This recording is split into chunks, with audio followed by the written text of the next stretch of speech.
Welcome. In this video, I'll show you how to check CPU temp in Windows 11. Alright, first one, go ahead over to your favorite browser and type in nzxt camp. Alright, once that's done, just hit on enter. Right here, click on the first link which says nzxt.com. Click on it.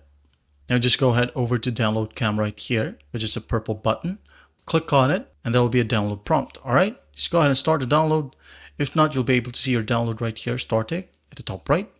Now once that's done, I'm going to open up the folder so you'll be able to see. I'm just going to right click on it and run as administrator. And there will be a pop-up, just click on yes. Alright, as you can see here, it is currently downloading its own software.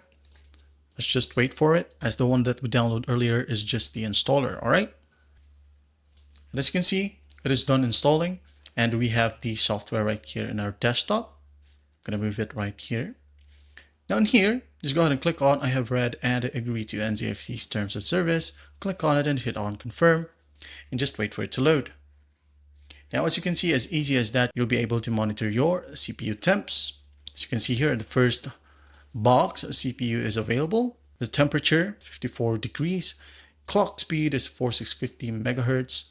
And the fan is about 1100 RPM. That's basically how you do it. You can also check your RAM right here, or the load of the RAM, network, the GPU, and there are some other good stuffs right here, like your system specs, all right, lighting, and other things, all right? That's basically how you do it. Well, I hope this video helps, and I'll see you in the next one.